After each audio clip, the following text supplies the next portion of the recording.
SuperTalk Mississippi media production. Discover Covington County Hospital's swing bed program, offering comprehensive care for patients transitioning from acute hospital care to home. With a focus on rehabilitation, we ensure a smooth journey back to your home environment. Choose Covington County Hospital, where your health care matters. Oh, yeah. Good morning, Mississippi. Everything gonna be all right this morning.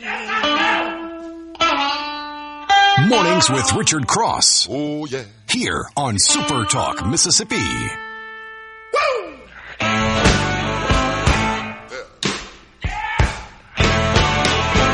Now, when I was a young boy, at the age of 5,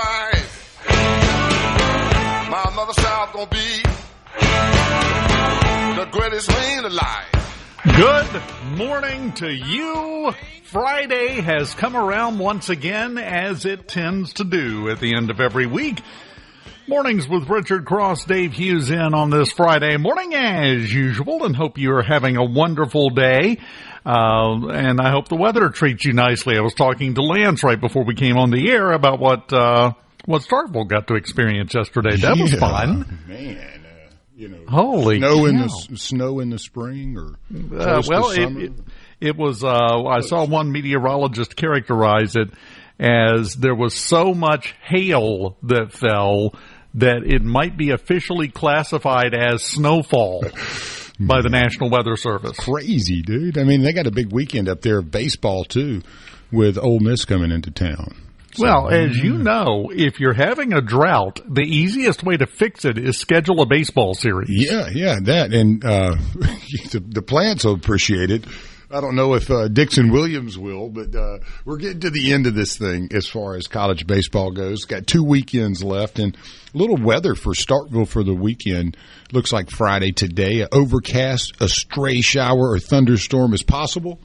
High of 76, so beautiful. Winds are light and variable, so they have no idea about the winds. It's going to be all over the place, apparently, but nothing very heavy.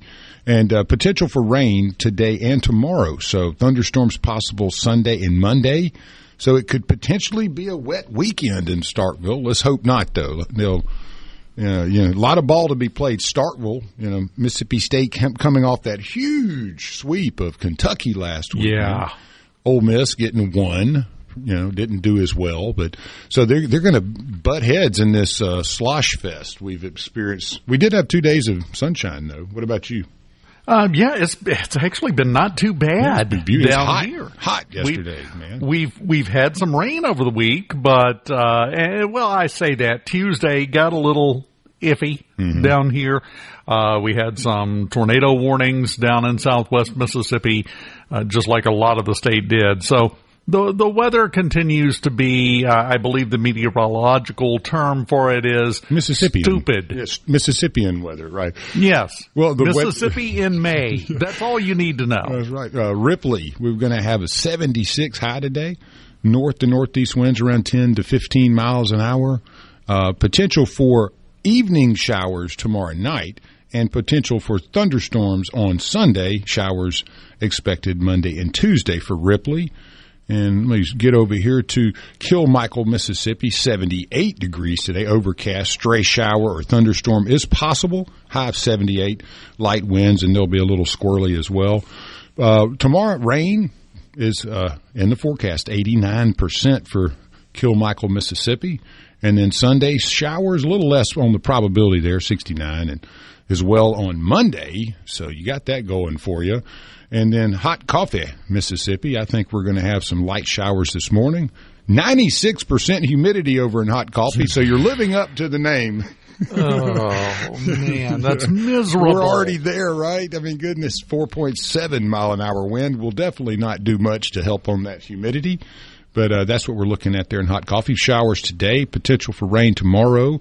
Partly sunny with maybe some showers on Sunday, all around the mid-70s, 72 roughly over Friday and Saturday. And then Sunday might be cooking a little bit hotter at 78 as we ease into the week. So kind of gives us a little look into the weather around Mississippi as we get into the weekend. And it looks to me like about everybody's got kind of the same, maybe a little rain, light variable wind, close to 80 degrees, maybe a little lighter.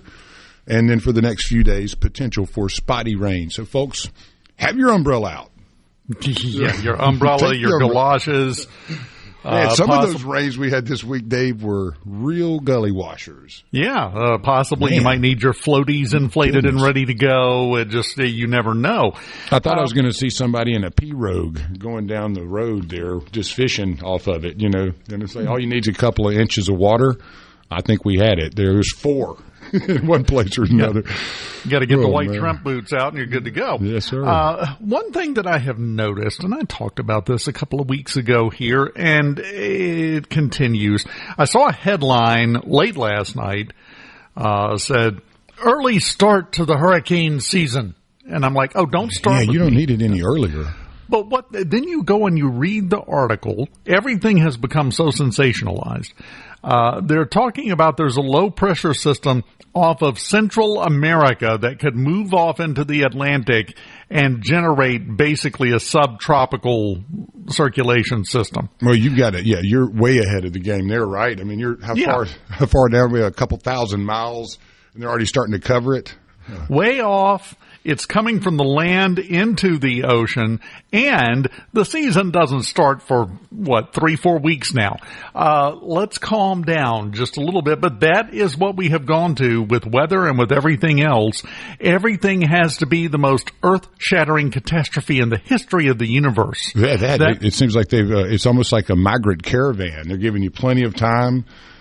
See if we can steer this. We didn't talk about the migrant caravans. That's a completely different thing. Right. Those were freedom-loving human. No, I'm not even going to go down this road right now. It's too early. The caffeine has not kicked in. Yeah, I made a mistake on my coffee this morning, too. I accidentally grabbed the blue thing and put it in there. You know what that is, right? Oh, no. Yeah, you saw.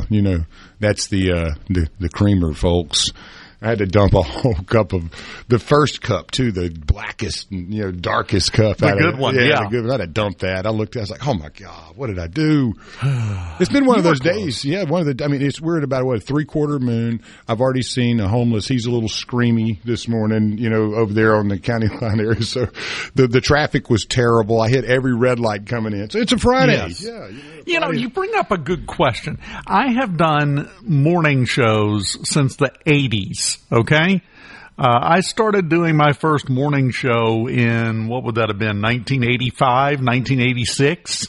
It goes back a minute.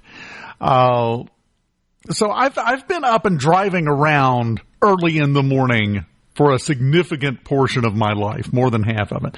Why is it in the last year all of a sudden I can be on the road at 4 in the morning and there's traffic? Oh my How? God. Yeah, why? It's everywhere. It's random too. It's so random. I don't know how to. In the time I've been doing it, I can't figure out what days and why there's traffic. But sometimes it'll just be me and maybe another car or two on a nice little 20-minute ride. Other times it's just jammed up and people in the left lane, and you're going, no, I got to be somewhere. I got to be on the air now. They're not listening to me, so I've gotten used to it. But I spent close to 30 years getting up and leaving the house before anybody else was even aware that, it was a day. Yeah. And it was to the point to where there were like 2 or 3 of us that were up and moving at that time, and we all kind of got to know each other because we would stop at the same convenience store. Yeah, the car. There's only you got the license plate memorized. We'd beep and wave. We literally got to know one another. And now I'm having to wait at intersections. And it's like, no, what is going on? But I have noticed there is a definite uptick in the number of people. There are, and maybe it's just growth. I don't know. Maybe it is just growth of more people being around, and therefore, by default, you have more people up earlier. I don't know. But the problem is the population is not growing. Yeah. The birth rate has cratered. Yeah. They're moving. Let's just say they're transient. We've got people moving and shaking into different areas where there's more development, maybe. Because I know that's the way it seems around the Jackson area, where you have a lot of traffic in the Madison County area coming into Jackson, the Rankin County area coming in as well. I'm sure South Jackson and Hines coming in, and so a lot of those folks have moved into those those areas, and it is getting congested. Let me just say, transient is an awfully big word for someone who dumped an entire load of I haven't creamer even into had his coffee yet. this morning. I'm It's not sure we might need to rein the old vocab in just a little bit. But I do have I will go over my list of vocabulary for you guys today. I found it to be an extremely compelling list of English words. I am so terrified, but go ahead. Well, I mean, I was going to slip it in today, but, we got a couple of seconds here. You may enjoy some of these. Elucidate, same as clarify. Enunciate is to articulate. Disseminate and distribute. Some of those like acquire and obtain, abate, decrease. Ameliorate. That's like a $4 word this early in the morning. Yeah, to ease it up, to make it better. Yeah, to improve, exactly. Assuage. That's soothing, so all that kind of good stuff. That's what we do here. We get smarter on SuperTalk Mississippi. If we're going to go down that road, that's fine. Can someone please explain to me why the word non-hyphenated is hyphenated? Oh, my goodness. Are you kidding me? Think about it. It makes no sense to me. Great knowledge there. I'm going to look that one up for sure. Trust me, it's all downhill from here as we continue on mornings on a Friday morning on SuperTalk Mississippi.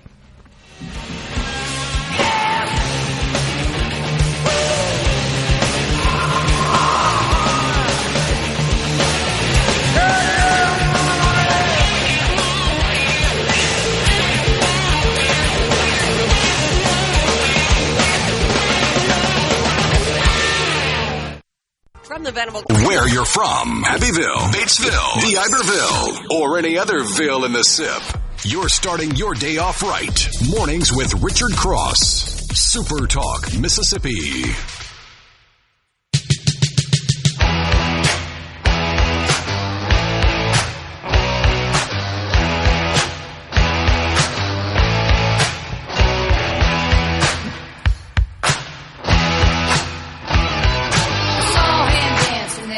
The record machine. I knew he must have been about 17. From strong, play my favorite song, and I could tell it would be long. A different time, a better time. Who was your favorite female rocker of that era? Joan Jett would be pretty close there. Benatar was good. I was always a fan of Heart, actually. Heart. Oh, they did some great, good really rocking stuff. Amazing big hair ladies of that era. They put out absolutely great music. The Bangles, you got to even go with them a little. They're coming into the back end of that. Yeah, and four of them. And, to me, they were a little more poppy. But they had the big hair and the 80s now, outfits. To be fair, the guys also had the big hair. It was big hair everywhere. Yeah, the guys were not wearing shoulder pads other than when they played football, and then the women wore shoulder pads and big hair. It had that look. The styles of the 80s too. That was the best. You could wear anything. The guys. They were not wearing shoulder pads unless they were in Devo. In which case, big honking shoulder pads sticking out to here on either side. Hey, well, you remember the shoulder pads of football back then. You couldn't even turn your head. Yes. It's like, where is everybody? You just get blindsided all the time. I think that's why they came up with the blind side, no hitting in the back, because you couldn't even turn your head to see if anybody was to the side of you. We had a couple birthdays worth mentioning today. Candace Bergen, Murphy Brown fame, amongst many other things that she was in. And let's see here. Psalm West, celebrity, the progeny of Kim Kardashian and Kanye. I feel sorry for that youngster. But, for so many reasons. And it's not a huge birthday list, but there were a couple of nice ones here. You had Anthony Keith Gwynn Sr. Anybody know who that is? Who? Anthony Keith Gwynn Sr. I have no idea. Well, his name is Tony Gwynn. Happened to be Mr. Padre. Played a few seasons. You say with Tony him. Gwynn, I'm there. But he actually played with the Padres when they had the cool, rainbow uniforms, kind of like Houston had at one time. But if you can pull off the brown, the yellow, and the orange, I'm going to be a fan of you. If you, you know what I'm saying, I'm your fan. I don't care if you're any good or not, but if you can pull that color scheme off, And do it with glass. That color scheme, you just have to imagine that old Padres color scheme. Yeah. The pitch meeting was, okay, here is our entire picture here. This is our concept. Bruise colors. Yeah. I don't know. Or let's look at the flowers of Southern California and the landscape. I'm not sure, but those were lit. Great uniforms. Well, the left-handed hitting Gwen, baseball right fielder, played 20 seasons, 1982 through 2001 for MLB San Diego Padres. He was a 15-time All-Star, won 7 Silver Slugger Awards. Sorry, that was a little essy.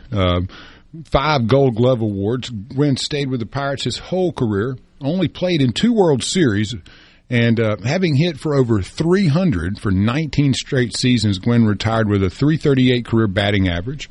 That's the highest mark since Ted Williams retired in 1960. Also holds the highest adjusted batting average of .342, inducted into the Baseball Hall of Fame 2007, and his first year of eligibility. He was a San Diego State grad and played basketball and baseball for the Aztecs. So he was some kind of player, and if you ever had an opportunity to watch him hit, it was one of those guys that you just knew was going to get a hit.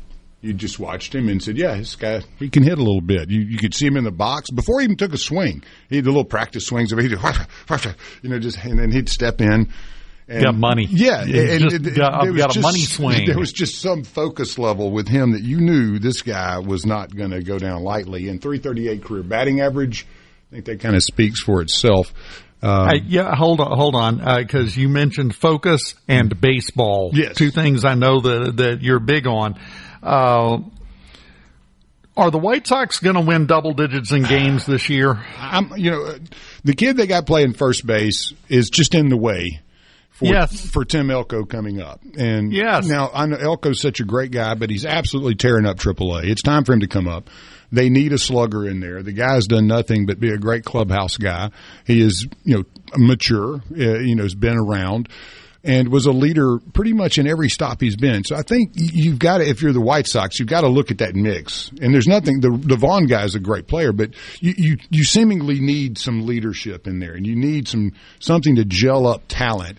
And, man, I hope they start winning a little bit. But at the other end of that, I would love to see Tim Elko get called up and be a part of, like he was at Ole Miss, kind of getting everything back going again, because the White Sox are talented. It's just – it seems like they're all over the place at times, Yeah, it looks to me almost like a focus issue, like a lack of fundamentals. They're not focusing on those.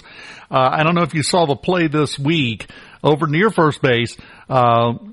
Pop fly in the infield. It came down. The guy misses it with his glove, and it hits him on top of the head and bounces into the shallow right field area, and everybody advances, and the Sox lose. The again. Bloopers, back in the old days, those were the best videos you'd get because, you didn't have like America's Home Videos all the time, and everything was on YouTube. But when you get the sports bloopers, those seem to always be the best.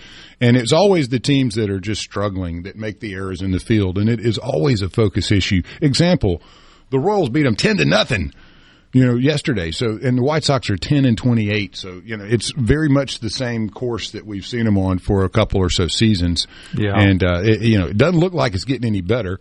But then you have teams like the Orioles who are really suffering after being at the top of the ladder. And, Major League Baseball is any pro sport. There's so much parity in there. And the details, that level of focus, like you mentioned, makes such a great difference in being able to go out there and win that 2-1 game or get blown out 17-0.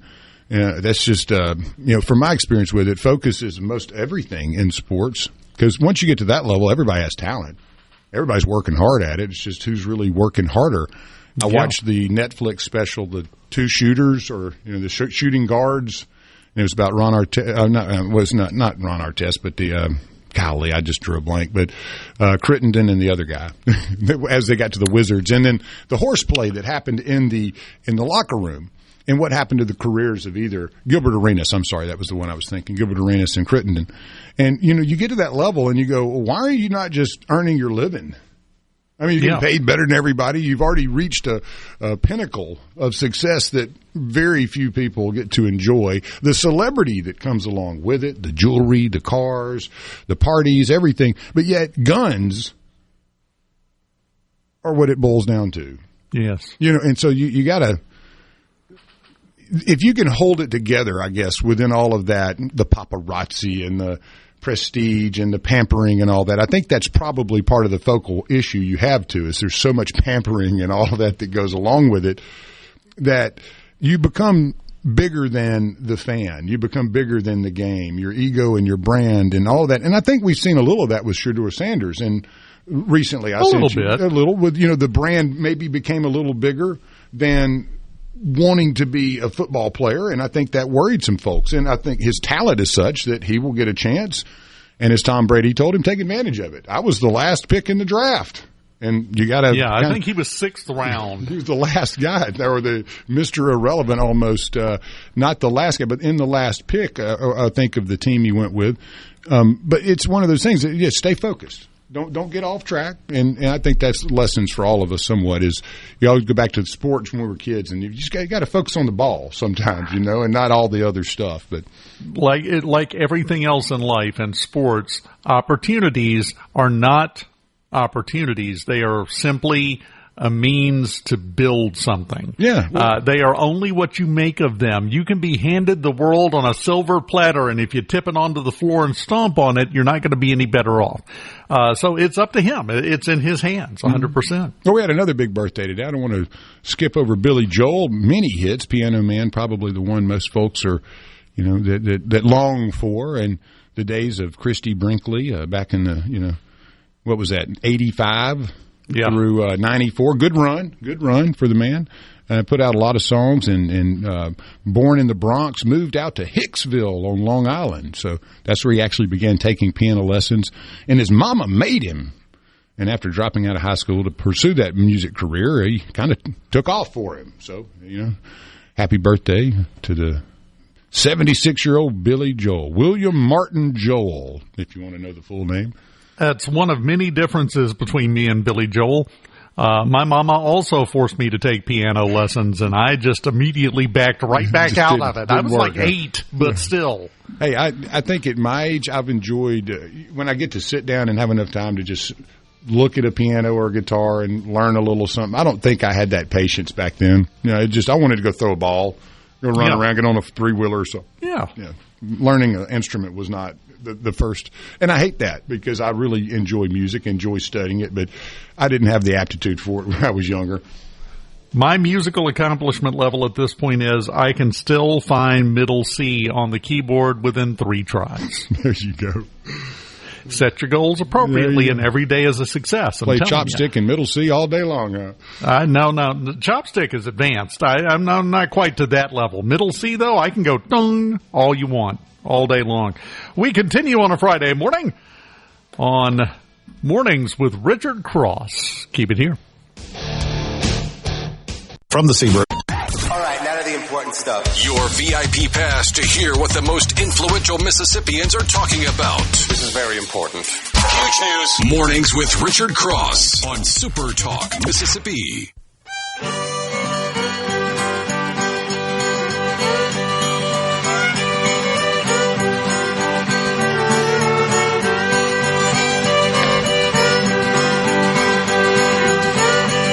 Welcome back. Sorry, just seeing a report yesterday from Variety magazine that, they set up the big deal at the Kennedy Center. They're doing a fundraiser, and President Trump is going to be there, and they were going to have a performance of Les Mis. Well, a bunch of the people starring in that production are now boycotting it because President Trump is going to be there. Bye-bye. Here's my question.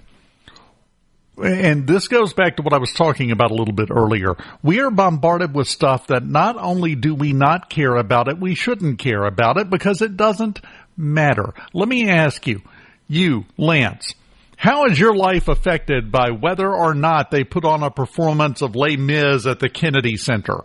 0. Right. But no, we're all supposed to care about it. That's why we're having so much trouble focusing on the important stuff. Going back to the weather, I was telling you about the hurricane season starting early. Well, there's a low pressure system over Central America. Yay. Saw another report late yesterday that the underwater volcano off the coast of Oregon may erupt. Okay, and Yeah, when? Like, we are continuously, nonstop bombarded with stuff that we're supposed to be upset about that matters not at all. well, there was a report, and I may have even sent it to you and both, Richard, where it said that a computer has calculated the exact time that man cannot any further live on Earth, the exact date. Yes. And I went and read through the article for about 2 paragraphs. I read everything, so I read through it for about the second paragraph. It says, 100 billion years from now, man will not be able to live on Earth. And you're going, what? I mean, what? That's not an exact date to begin with. And why is this even an article? And Well, why did you we- frame it this way? Because you're supposed to care about everything. And honestly, you don't need to care about most anything that you're reading these days because it doesn't affect you directly. It serves a purpose. All of it does. The underwater volcano, the hurricane season starting a month early when it's not. Infotainment. No. There's a method to the madness. It's twofold. Number one is the old newspaper adage, if it bleeds, it leads. Bad news sells papers or clicks in this point. The other part is, did you know the easiest group of people to steer, to manage, to manipulate are those that are panicked. And you can't be panicked unless you're scared. So they continuously have to dig for reasons that you should be in a state of continuous nonstop panic, so you'll do what you're told. It makes sense to me. That's the way it works. It's easier to steer you when you're scared. Yes, everyone is supposed to be terrified all the time. Or a good substitute, a very close second place, if you can get everybody really mad. They're easy to manipulate and easy to steer. That's all anything does now is try to either make you scared or mad. And that's why. Not happy, though. No. There's no money in being happy. There's no money in being healthy. You know, there's no money in any of the good stuff. That you don't make a dime off of that. You mentioned Shedeur Sanders, by the way. I don't know if you saw the story.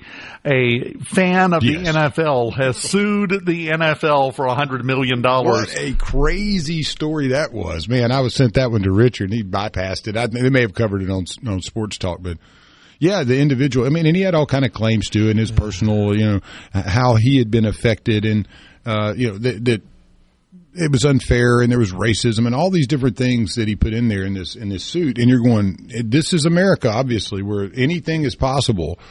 And obviously has a suit, a legitimate, legal suit, if you want to look at it that way, that he's brought against the NFL. I mean, it's $100 million he wants. So somebody's got to deal with. Somebody's got to spend some money to throw this out or whatever. This is where the litigious nature of things. I mean, look, I understand that people should have the right to protect themselves, their families, their livelihoods, their jobs, or against slander and libel and all this. But this guy has no basis to make these claims other than for his personal pain that he endured because Shedeur Sanders did not go where they said he would.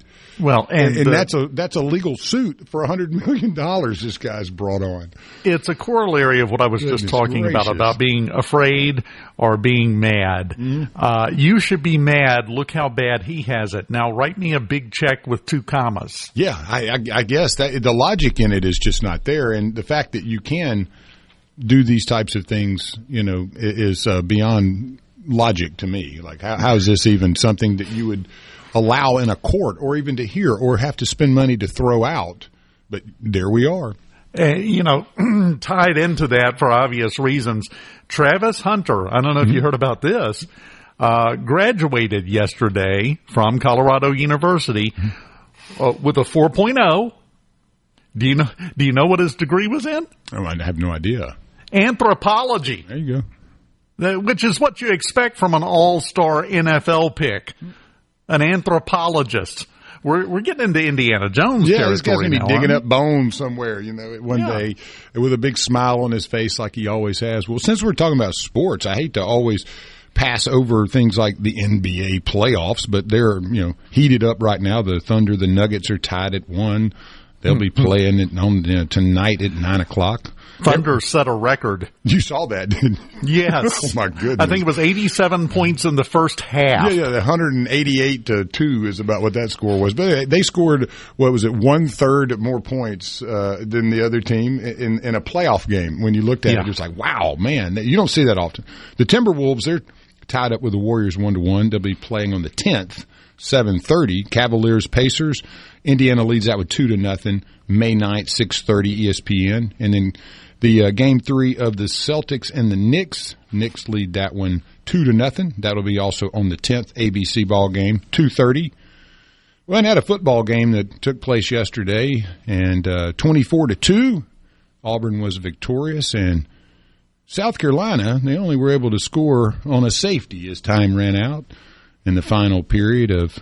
Oh, I'm sorry, this is a baseball game. Auburn beat South Carolina 24-2 yesterday, folks, in 7 innings. And that was a conference game between opponents that are fairly even.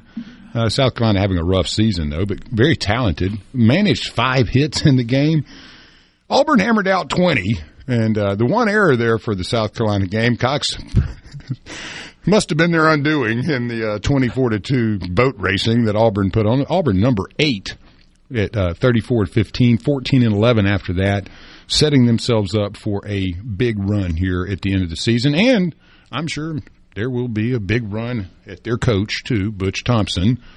Has some state ties, and state will be looking for a baseball coach. And my speculation is if I had a bank and a Brinks truck, I'd be backing it up, giving it to Butch Thompson, bring him over to Starkville, Mississippi. Bring him home. And I know Auburn fans. Great idea. Hey, and I went to Auburn, and I know the Auburn folks out there going, no, we like Butch. I know you do. I know. But that's why we like him, too. Right, exactly.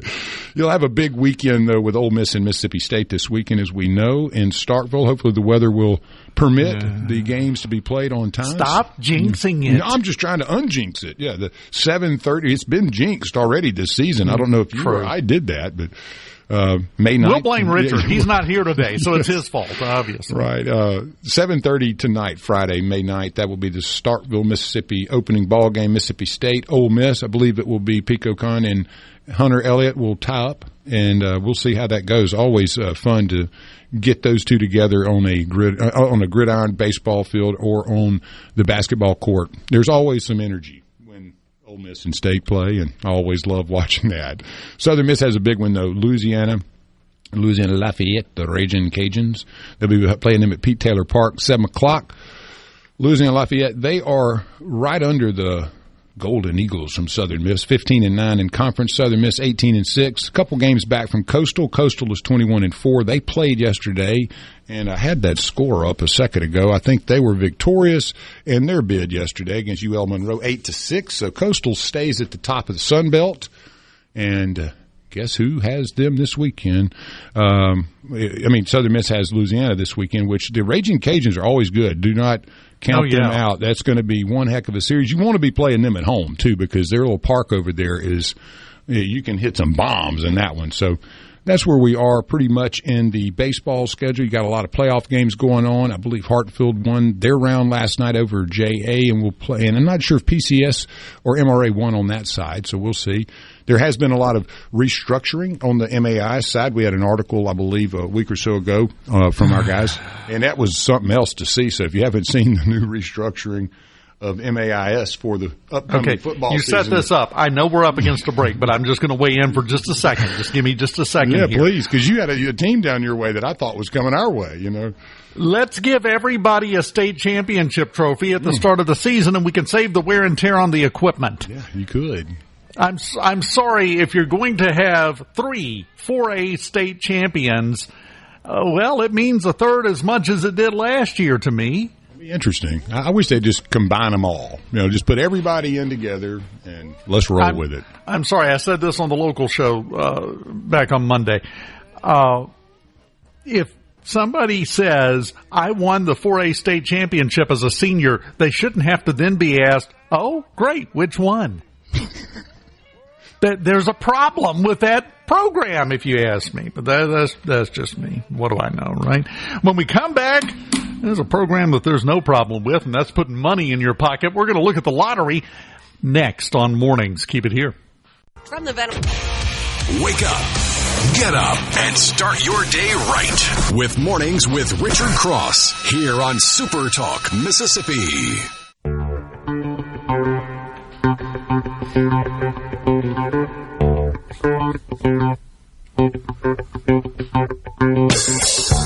Lance, we'll get back to our conversation about catfish and Aunt B later. Yeah.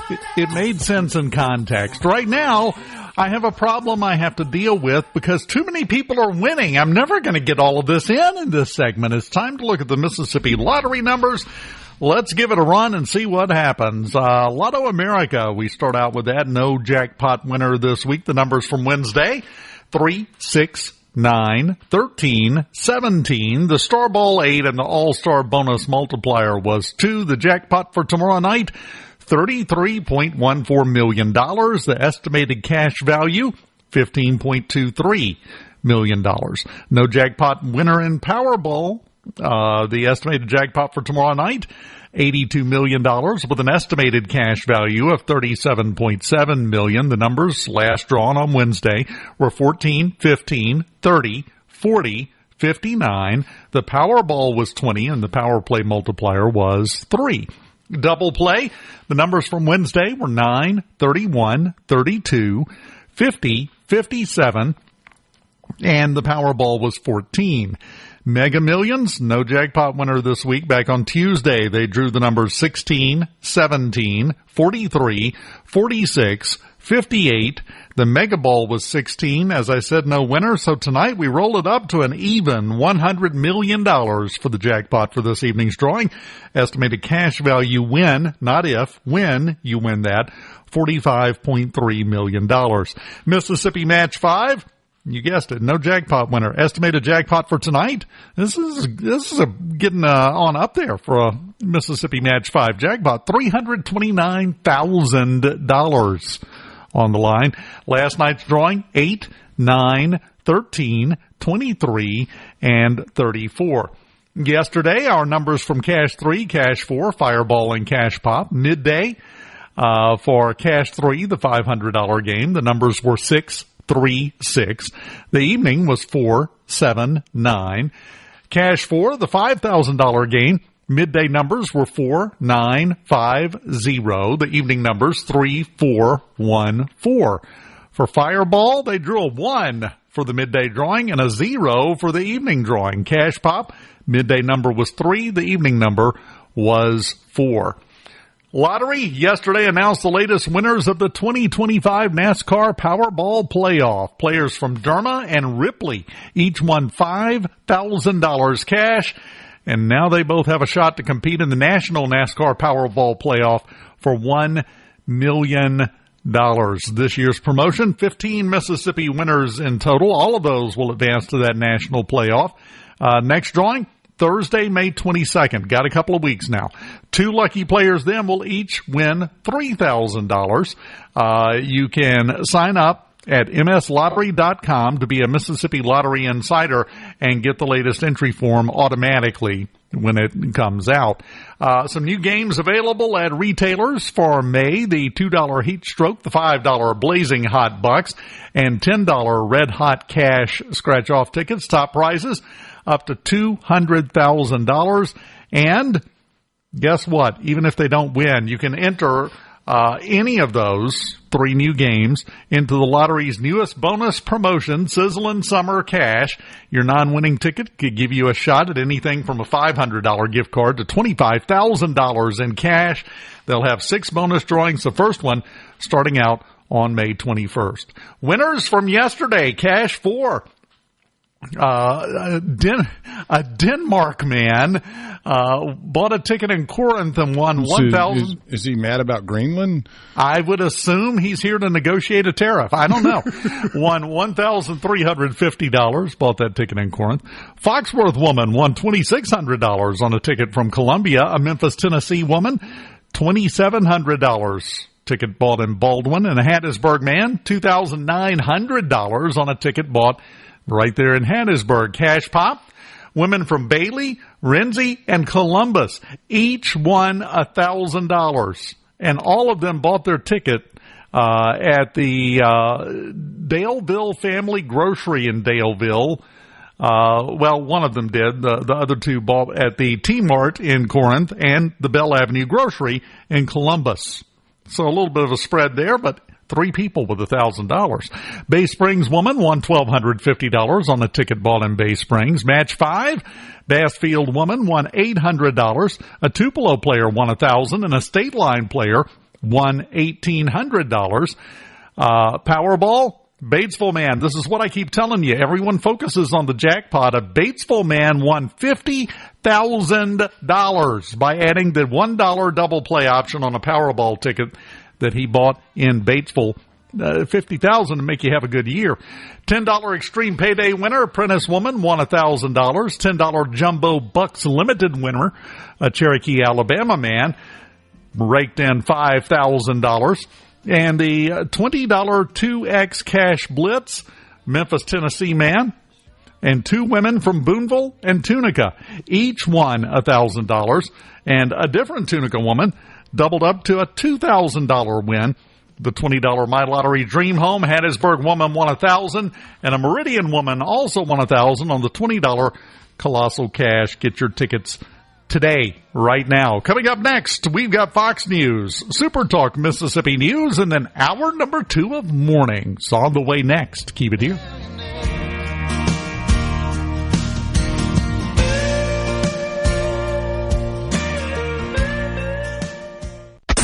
The views and opinions expressed by the hosts, guests, and callers on this show are not the opinions of TeleSouth Communications, its management, or advertisers. It's happening. You're waking up to what's happening. Mornings with Richard Cross. Right now on Super Talk, Mississippi.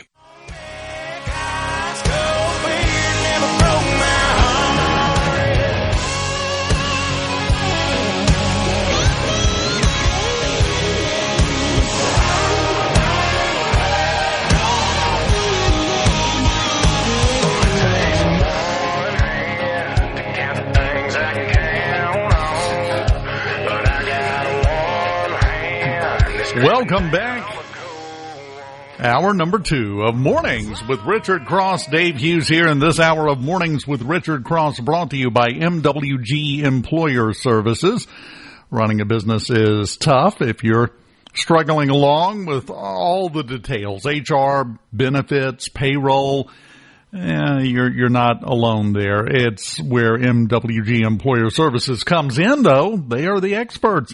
They can give you a full range of employer services and a custom plan that fits you and your business. You can call today at 601-206-7966, or you can go to MWGEmployerServices.com to find out more information. Hey, our first guest when he gets here, the commercial fisherman organization, Mr. Bradley, you think MWG, that'd be like their favorite type of gig to have, you just log into your dashboard today and it says, have fun, catch lots of fish.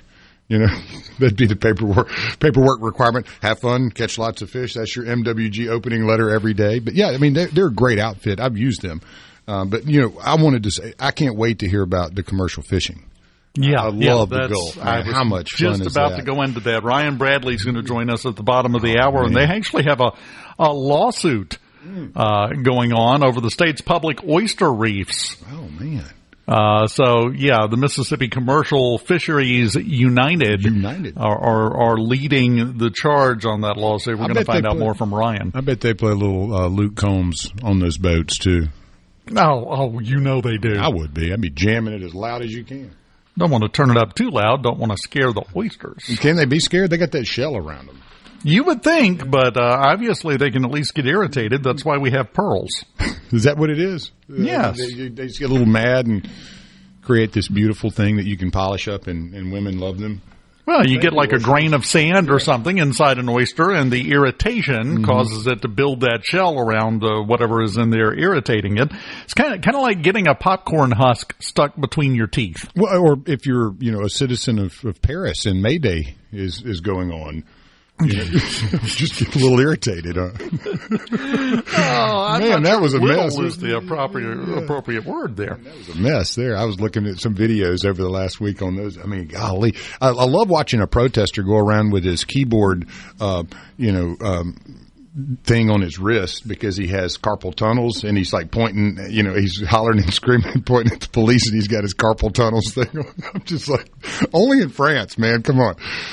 Well, maybe in America now. You never know. But the guy left the keyboard to come down and protest and get mad at the police, and croissants weren't warm or something. I don't know.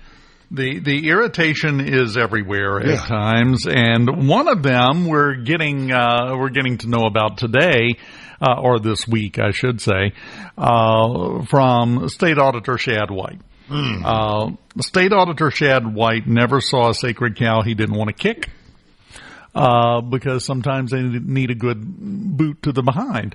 And that to me is the hallmark of someone who is doing a pretty good job, because, if you're making somebody mad, you're doing something right. I love having conversations with him. I really do when I have that opportunity. Such a very smart guy, very driven by his mission, and also to do what the people of Mississippi have charged him to do. He's very driven in that, and always love seeing when he uncovers. Well, I don't know if you saw the latest one. He has come out, his auditors, looking at federal grant money going towards HIV testing and prevention in the state. That was a weird one too, man. Ooh. Over $850,000 went to 3 nonprofits, according to State Auditor Shad White. The Immigrant Alliance for Justice and Equity, obviously a Republican organization. I wrote 3 checks to them. So. Yeah, Love Inside for Everyone and Love Me Unlimited for Life. For life, not for a decade. Over a 4-year period, those 3 organizations got over $850,000 for HIV testing, and over that 4-year period, they tested 35 people. Yeah, and it was an average of about 5 or 6 a year, and the cost of which was $80K or something. We started doing the math on it. It's like, wow, some kind of test there. Some of the spending, according to Shad White's team, included tens of thousands of dollars on Gay Pride Month celebrations and rental fees for a nightclub run by one of the nonprofit's directors to host diva brunches. Yeah. I wasn't invited to that, but we are not divas, apparently. Not diva enough, I suppose. Which is a crying shame. Here is my question. Finding something like that, and this is what has puzzled me about Elon Musk and the Department of Government Efficiency. Same thing here.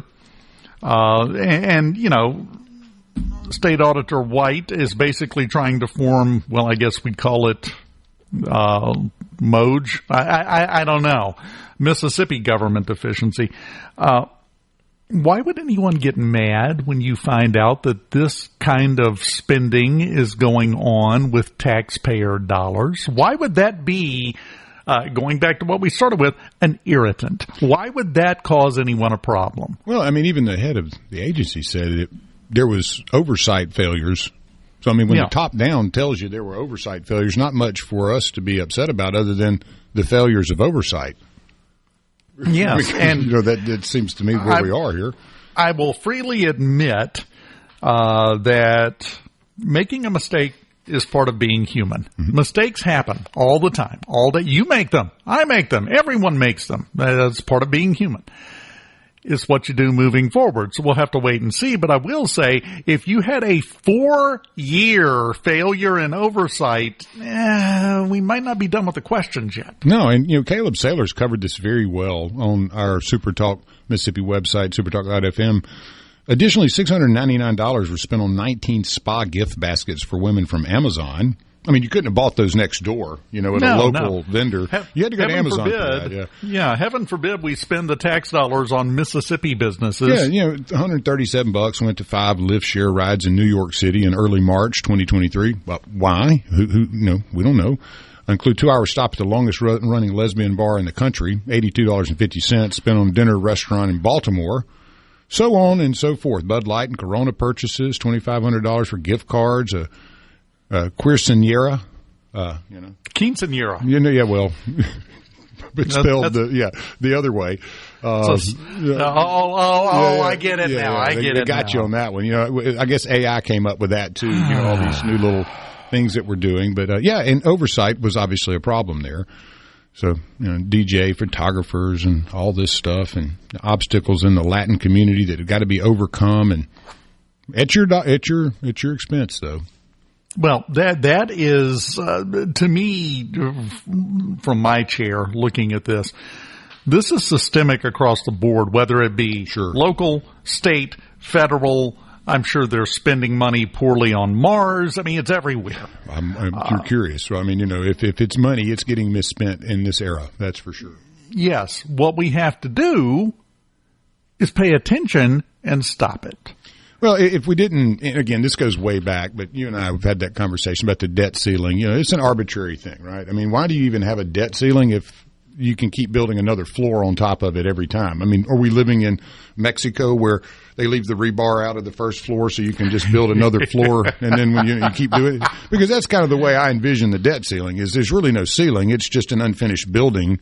And when you decide you need more money to build another floor, you go, okay, let's just keep doing this. And, Reagan, all of them have done it. So when you have so much spending problems, there is an unlimited amount of money to spend, apparently.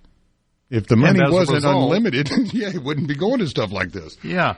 As a result, then you start spending it on things that don't matter. Yeah, nothing. I mean, things that have absolutely no benefit for the greater American citizen. I mean, again, if we start looking at percentage points of who's transgender and who's in the LGBT Latina community and queercenieras and all that, we're talking about a small number in the grand scheme of the percentage of Americans. What are you about, 1, 2, 4? So all of us, the other 95%, have got to put up with all this because 3 or 4 or 5% of the people are just upset and irritated all the time.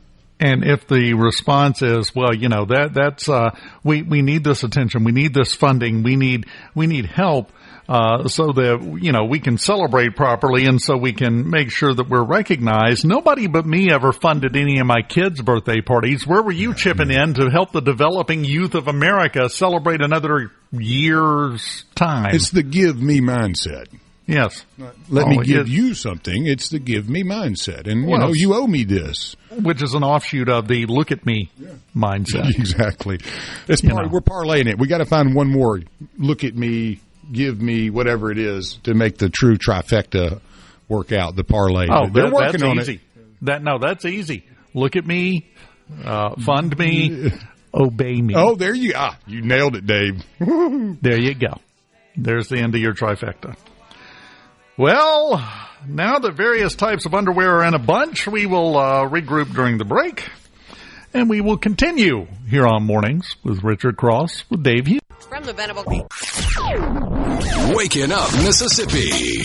From South Haven to Scuba, it's Mornings with Richard Cross on SuperTalk Mississippi.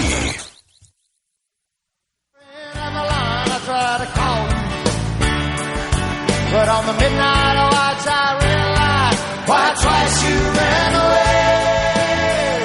Think about how many times I have fallen. Spirits are using me, the larger voice is calling. Whatever brought you and me cannot be forgotten. I have been Welcome back. Boy, that one takes me back. Oh, yeah. How much dust did you blow off of that to play it as bumper music, man? Man, I got that cut up about 5 different ways. I love it. Yeah, it's one of my favorite songs. That live version, too, just the video of it, the smile on his face and the fun that he's having. If I ever want or feel a little bit down or a little bit blue, I go watch Jimmy Buffett sing Southern Cross live, barefoot, in front of thousands of people while he's having an absolute blast. And I go, life doesn't have to be that complicated, It really doesn't. I want to tell you, too, if you want to depress yourself, go get there's a trend on YouTube where they're going and getting old music from the 70s and 80s and isolating just the vocals. Yeah. And that's all you can hear.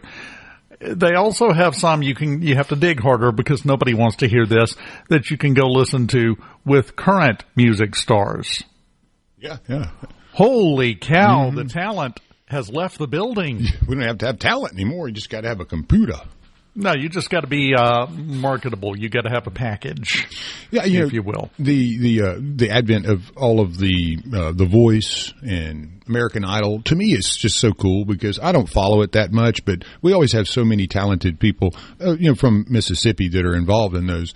And it goes to show that, talent really matters, really does. I mean, if you're good at something, whether it's welding or singing or lawyering, you can do well. You just got to put your mind to it and stay focused, as we were talking earlier. Because the sky is truly your limit in this country, and there's no place like it. The opportunities are there, but complaining about what you don't have is not how you're going to get anything, unless you want to have your hand out and you're asking somebody else to give it to you. But in this country, you still can go earn it. You can still create your legacy and live your dream.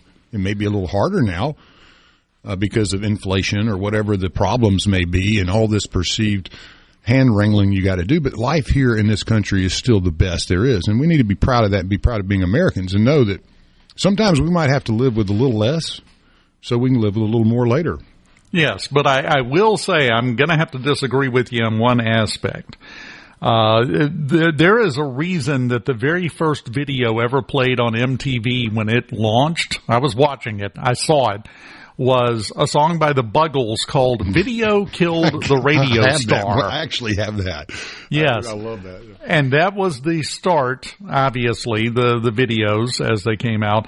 That was the start of your ability and talent as a musician becoming less important than your look, your package, what you could do. There it is. A lot of truth in that, actually. You didn't know I had that ready to go, did you? So I agree with you. You can make it. But I can also tell you, you look at the current state of the music industry, and there's a whole lot of people that don't deserve to be there compared to a bunch of other people who aren't as marketable. I think you're 100% right on that. I mean, I wouldn't say I'm a music guy or anything, but looking at it from a context of 50 years of consuming it and kind of studying it and knowing what really resounds to me and hits me, I don't really get into the new stuff as much. And I think you see a lot of the folks that are doing so well in the Voice and places, they're hitting older songs and redoing them in their way. And that's great, but I have an affinity for the 70s and 80s music. I really do. I don't know if we'll ever have a creative explosion in this country ever again that was like that, because it's just something else. I just take a lot of time to dig into that time and listen to the complexities of that harmony that is so amazing, which you don't seem to get much anymore. It's a lot of auto-tuned and computer-driven, and the skill set to me is just very different now. And, things change, though. Things change, and that's why we can look back on those eras and go, wow, what a great era. You compare what happened during that era and with all that music. You compare it to now, where you find somebody that's going to look good in an outfit and will show off well in the video, and then you hire 16 people to come in and write them a hit, which consists of about 20 words and a very basic 4-chord melody, and then you get a team of producers that work on it for 3 weeks to turn it into something it wasn't when it was live recorded, and then we've got a hit and a star. No, you don't. I'm sorry. You see, you're going to get way off into me turning into grumpy old man if you're not careful. Well, I think you make a good point, too, though. I mean, the over-glamorization, I think, a bit of music, too. And, I don't see a whole lot of divergence from it. Everything sounds very similar. Yes. There's people like Chris Stapleton and that have a very distinct voice, but so much has seemingly come to the middle where it's just a big Borg of the same kind of stuff. And so I'm with you. I guess it takes marketing and a brand when everything kind of sounds the same. You got to distinguish somewhere when the talent may not be there.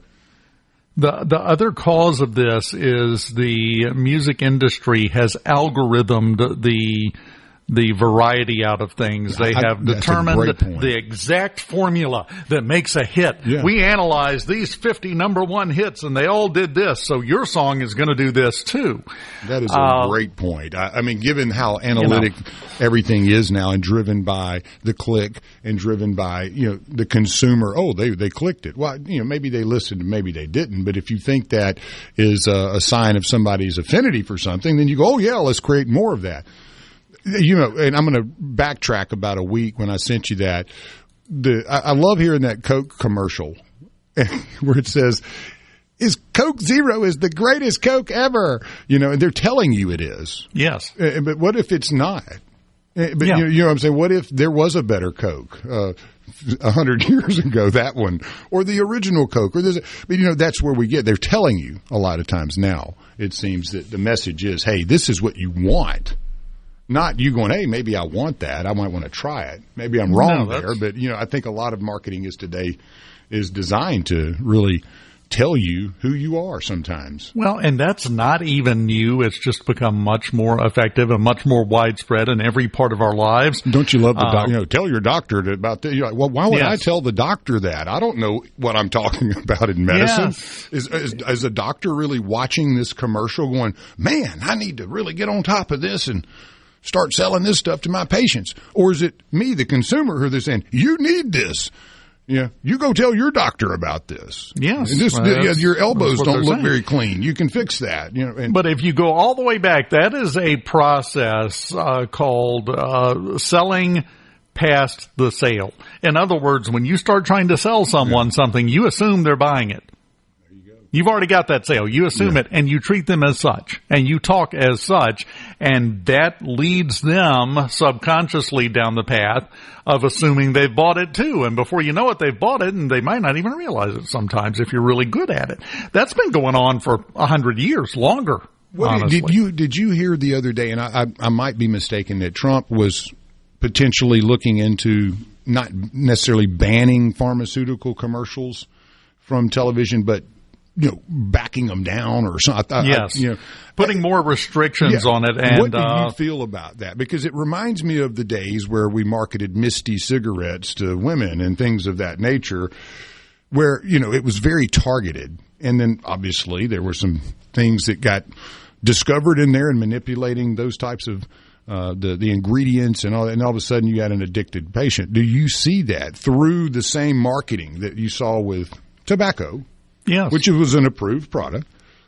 There could be some type of legal issues that may arise in a grand scheme later if we don't see some of this marketing of pills and drugs kind of back down a bit. I would worry a little bit. I mean, it seems there's great liability there that may not be touched yet. Yes, and no one saw it coming with cigarettes either. And here's the thing. The same people that had people wearing doctor's coats on commercials explaining how healthy Lucky Strikes were for you are now telling you to ask your doctor if prolapsazine is right for you. And then my favorite part of that always, by the way, huge student of marketing and advertising here, everybody makes fun of it, but it's done for a reason. We're trying to make a positive association. So you always have a picture of a grandma with her grandkids or her friends, and there's usually some guy sitting there playing an acoustic guitar while the sun is shining and the birds are singing in the background, and everybody is laughing and talking and having a great time while the voiceover guy says, side effects may include cannibalism, loss of feet. On and on. Turn into a Biden. Yeah. Yes, but it's all distraction. Personally, I'm for putting some limitations on pharmaceutical advertisement. You shouldn't be turning me into a salesperson to my doctor for your product. That's your job. It gets me. I'm like, why are you asking me to do this? I don't know anything. I have enough trouble getting the childproof caps off the bottles I got now. I don't need to be picking them.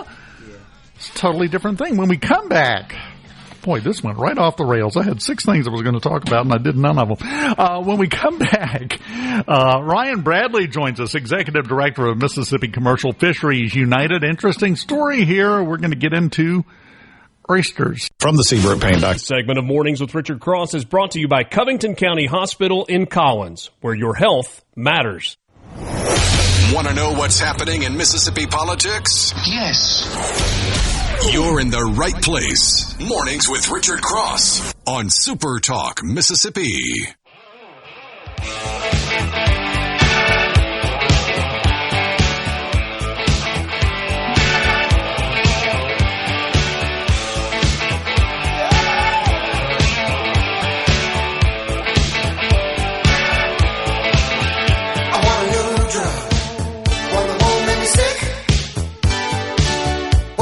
We need a new Huey Lewis. Welcome back. Super Talk Mississippi mornings on a beautiful Friday morning. He said as the thunder rolls outside the building where he's at, but beauty is in the eye of the beholder right now. And I think probably our guest would agree with that. Ryan Bradley, the executive director of Mississippi Commercial Fisheries United. Ryan, welcome to the show. Thanks for taking some time to join us. How are you this morning? Good. Thank y'all for having me. I appreciate the invite, and it's a beautiful morning down here in South Mississippi on the Gulf Coast. Very good. Hopefully it stays that way. Now, before we get into the lawsuit, because we want to spend some time on the lawsuit, talk to us a little bit about Mississippi Commercial Fisheries United and specifically commercial fishing down on the coast. This is huge down there, isn't it? Mm-hmm. It is. Mississippi Commercial Fisheries United is our largest organization of commercial fishermen and seafood industry stakeholders, primarily down here on the Mississippi Gulf Coast. They're involved in a number of different commercial fishing activity. You name it, our members do it. And they're all about working hard and putting seafood on people's dinner plates and providing that public access to the rest of the state and to the residents and tourists that come to Mississippi. And we want to put our best foot forward and showcase what is really some of the best seafood in the world right here in coastal Mississippi. And we're very blessed to have access to it and to share it with the rest of the public. Well, and it is important. If you love seafood, you love everybody involved in this endeavor, because without them, you wouldn't have it. That's a fair statement, don't you think? Right. That's right. Without a commercial fisherman, we don't have fresh local seafood for sure. Well, that brings us around to the lawsuit over the state's public oyster reefs. Mm-hmm. Tell us a little bit about that, what's going on. I know that Commercial Fisheries United is kind of leading the charge on this lawsuit, right? Yeah, that's correct. Last week, May 1st, we filed a lawsuit along with 22 other commercial fishermen, oystermen, and really challenging a state law and the agency's regulations that's implementing these laws that's allowing up to 80% of our historic public oyster reefs to be leased to private entities. To make it more egregious, to be eligible to qualify, there's some really strict financial stability requirements that's really tough. Our fishermen have been through a lot of disasters with the oil spill and the Bonacare spillway. And, so to really put these onerous restrictions on who can lease these bottoms, and we don't believe that the private leasing is the correct path for the state at this time. And the great news is we're seeing our oysters come back since that spillway here of late. Tremendous recovery on our oyster reefs, a great success story. Certainly a lot of oysters coming back, and it's why we're fighting hard to maintain that public access for generations to come. Now, you talked about some onerous restrictions it puts in as to who can lease. Mm-hmm. Can you talk about what those restrictions are as they're placed in law now? Yeah, the law and the statute, and this was, the legislature has been working on this for several years now and trying to perfect it to get it to where it's legal to do this. And I don't think they've reached that point yet. But in the law here in 2024, Senate Bill 2648, they put in some criteria that references financial stability.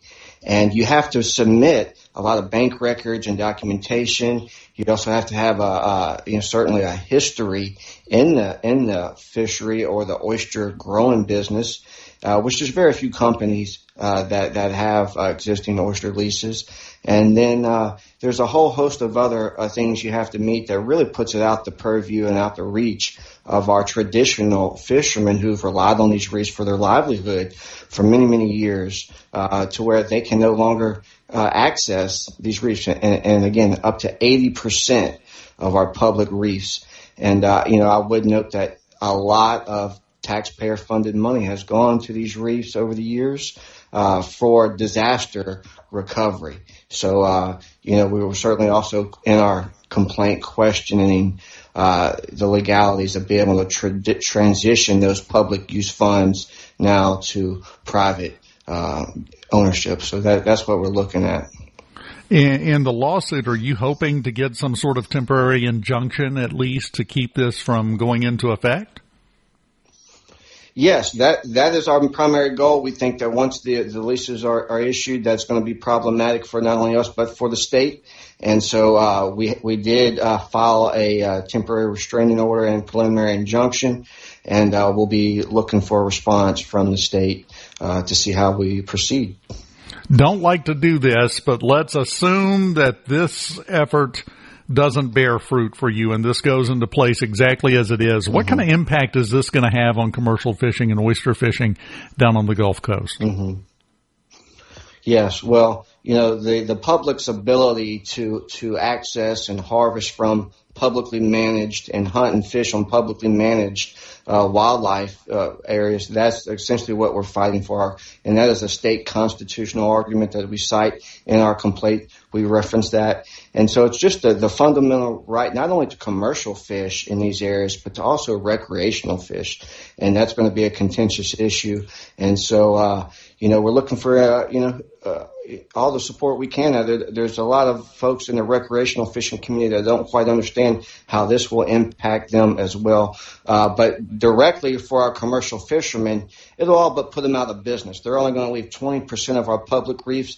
That's not enough viable ground for our guys to continue to make a reasonable living. And so, what it does is consolidate. Privatization in these fisheries always leads to consolidation. And so what we expect to see is just a tremendous amount of boats that won't be able to work anymore. And that's unfortunate. And one more thing, not only would it consolidate and limit anybody's ability to go and be an oyster fisherman here in Mississippi, it would limit the public's ability to directly buy oysters right off the boat. And so that's something special that we have here in Mississippi. You can go down to the docks. You can buy the oysters right as they come off the boat.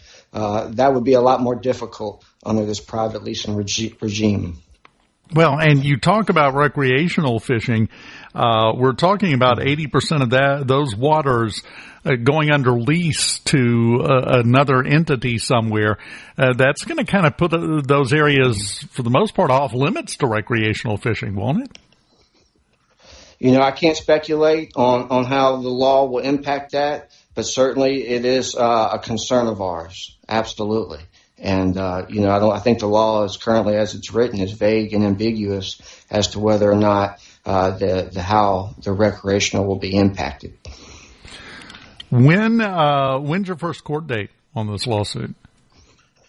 As of right now, I don't have any information as to when the court date will be set. All I can say is that I know our attorneys are in negotiations with the state attorneys, and they're currently working through all that to see. I do believe that we will be able to secure at least a temporary halt of these leases until we can have the courts review some of these complaints further. So I do think that'll happen. I'm confident in that. And so for the time being, I think we will see the leases halt. We were concerned. That's why we went ahead and filed soon. We were concerned that these leases would be issued in the near future.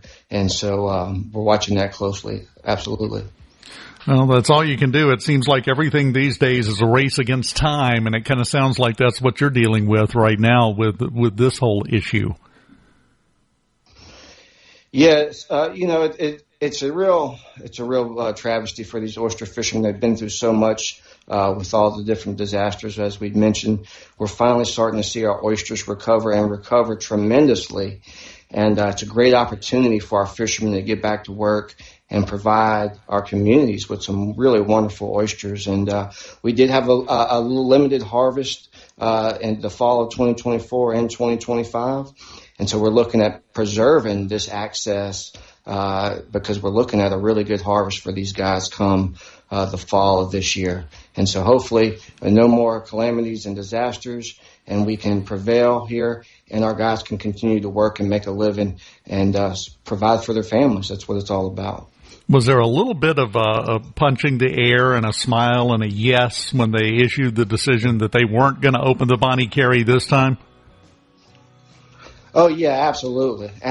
And I got to give thanks and kudos to all of our elected officials and our appointed officials that have been working hard on that issue. I think awareness has certainly been raised across the state about the detrimental impacts that has, that Bonnie Carey Spillway has on our coast, with our fishing communities, and it just spills over into so much more outside of the fisheries and the tourism and everything else. So it's great that we avoided that this year, and we still have a lot of work to do around that issue because we'll be right in the same situation again next spring, if we don't change the way we manage that river. Ryan Bradley, Executive Director of Mississippi Commercial Fisheries United. We appreciate your time, man, and keep us updated on how this is going and how things unfold from here, okay? From the Venable Glass. Mornings with Richard Cross on SuperTalk, Mississippi. Welcome to the show.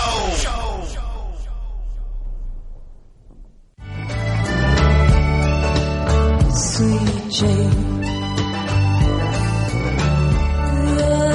Sweet Jane, waiting for Jimmy down in the alley, waiting there for him to come back home, waiting down on the corner. Welcome back. SuperTalk Mississippi Mornings with Richard Cross with Dave Hughes. If we get somebody else in here on a Friday, will it be Mornings with Richard Cross with Dave Hughes with so-and-so? I'm hoping so.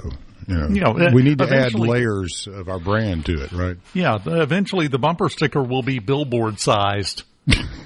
That's what we'll wind up with. Have like 3 heads on there, all smiling faces. I was reading a thing during the break, a Futurism article, about how upset everyone is that college students are using artificial intelligence to cheat. No. Well, here's my problem with this. I distinctly remember when I was in high school even, we were being told over and over, if I heard once, I heard 18 million times, well, you've got to do this by hand. You're not going to always have a calculator with you. I always have a calculator with me. Now, 24/7. The standards of what is being taught now do not match up with what's going to be in place 20 years from now. And which one is going to be more important to the students 20 years from now? I think we gloss over that in a desperate attempt to hold on to the way we've always done things. I'm not saying necessarily that that's the way to go. I'm just saying I've been down this road already. Yeah, that's neat. That's nice. I was one of the cool kids. I got all the chicks. I had a Casio calculator watch. Yes. Yeah, the good stuff. It was silver. Oh, it was had one all of the fancy little mini buttons on it. Yeah, little tiny buttons and everything. Sit there and do your math on it. They always confiscated it in class, especially on test days. The teacher would take it and keep it on their desk because you're not always going to have a calculator. You're now instructed when you take the ACT to bring a calculator with you. Well, I mean, how are we going to have movies like Spies Like Us if you cheat on a phone? I mean, you know what I'm saying? Like, there won't be the crib sheet coming out as a piece of Wrigley spearmint gum. There won't be the broken arm and the crying and and the wailing. I mean, where's comedy going to come from if we're going to do this? I mean, comedy's dead. You know that. Exactly. You might offend somebody. But the problem is, I'm sorry, you go look at the movies being produced today, the television shows. We talked about the music. None of that's being done by AI. Maybe recently in the last year or two. I'm talking the last 10, 15 years before AI really existed. The old way ain't working no more. Well, I mean, I just want to know who the next Kenny Loggins is going to be. Oh, that's a good question. Actually. I mean, who's that guy? Somebody that's going to make like every album for every movie for a decade, over the top, that kind of stuff. I don't know if you remember the national attack, I think I would characterize it. We had two of them. One of them with Bryan Adams from the Robin Hood soundtrack. The other one was Phil Collins with the Tarzan soundtrack. You couldn't get away from that stuff. It was everywhere. But the thing is, we have gotten away from that to the point to where I don't know that it's going to make the difference everybody thinks it's going to make. Oh, it's going to standardize everything. Well, it's going to make everything's going to be sterilized, maybe, is the best way I can put it. In my mind, how I see AI is the individuality that we all so desperately want to have in our lives, to know that we are human, that we experience things individually and collectively. I think that's going to go away to some extent because, like you said, I mean, if all you got to do is just push a button to get an answer. Well, I would argue, though, that it already has. Yeah. Before AI. Mm-hmm. Social media did that already. Google. It depends on what happened to having to go to the library and look something up. Now you can just Google it. You can make this argument about every single technological advance in history. I was watching a documentary the other day on 2 Channel, which was the original Japanese open forum, basically, that 4chan turned into, which is 4Channel. An American basically stole or pirated the code and reverse engineered it into what we know as 4chan. 4chan is fascinating and the cesspool of the internet, but go ahead. As they were saying, that was never the goal, though. It was really just to kind of have a place where people could do funny stuff. But yet, over time, that is not what it became, and the creators of it have sat back going, this is not what we wanted. But I guess that's what happens to most anything. It can be taken over by lesser minds, and the minds that created it really just, it was fairly innocuous in that regard. It was meme-oriented and funny stuff, and then all of a sudden it turned into a crazy place, and they're like, whoa, hold on now. This isn't what we wanted. I would just, as everyone gets their outrage nerves worked up into a vibrating furor, I would like to remind you, you're never going to have a calculator always with you. You're never going to have all the answers to everything at your fingertips with you at all times. That's never going to happen. So you need to learn how to do it the way I did it when I was a kid, because that's the only way it's ever going to be, and that's the only way that actually works. That's a weak argument. And I'm talking about from my lived experience. That did not play out that way. Sorry. And I would rather the kids be prepared for the world they're going to be working in 10 years when they're taking care of me and my dotage. Find out what's happening across your state. Mornings with Richard Cross on SuperTalk, Mississippi.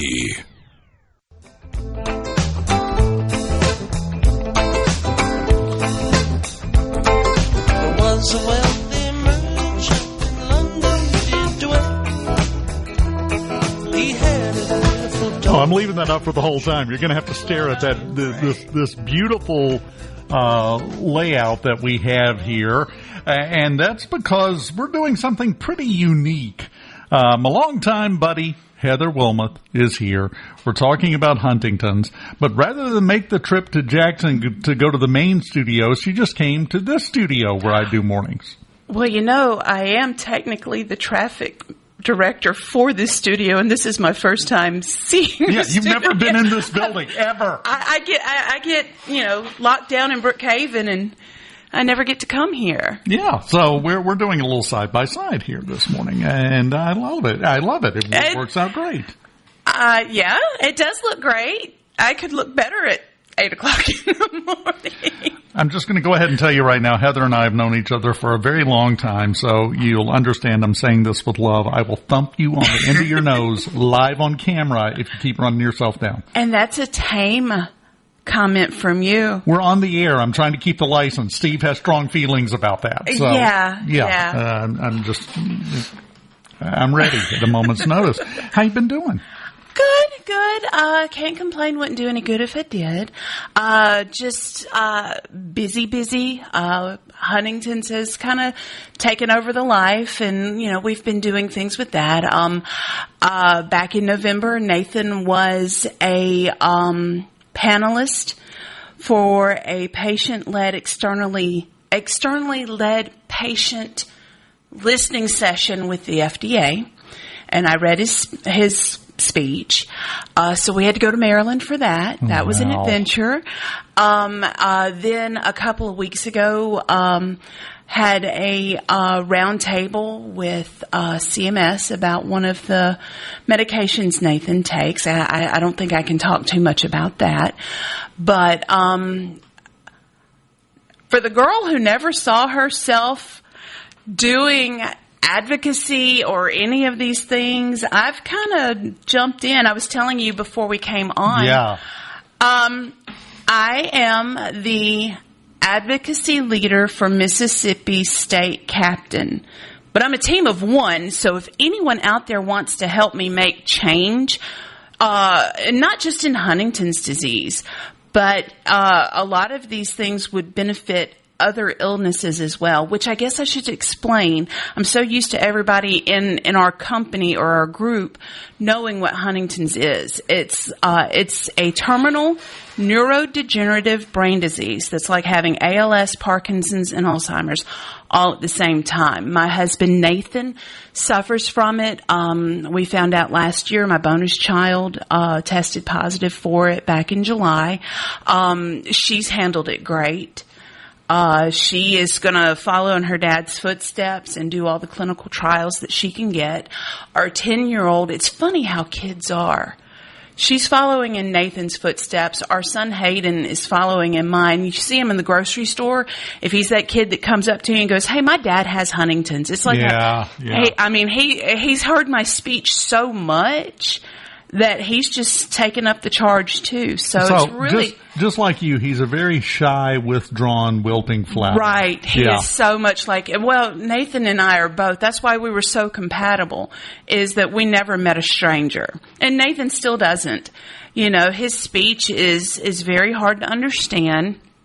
I liken it to when you have kids and you're the only one that understands what they say. The little baby's like 1 year old. Exactly. And sometimes it's like that. I mean, for the most part, he can kind of be understood, but there are times that people will go, "I don't know what he said," so I have to translate. Well, I got a question for you. What you got? This.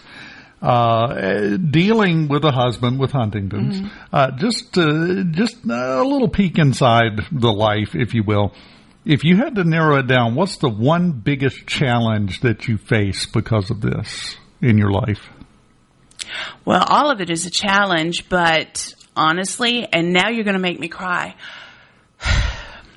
watching my husband slowly die in front of me. That'll do it. Yep.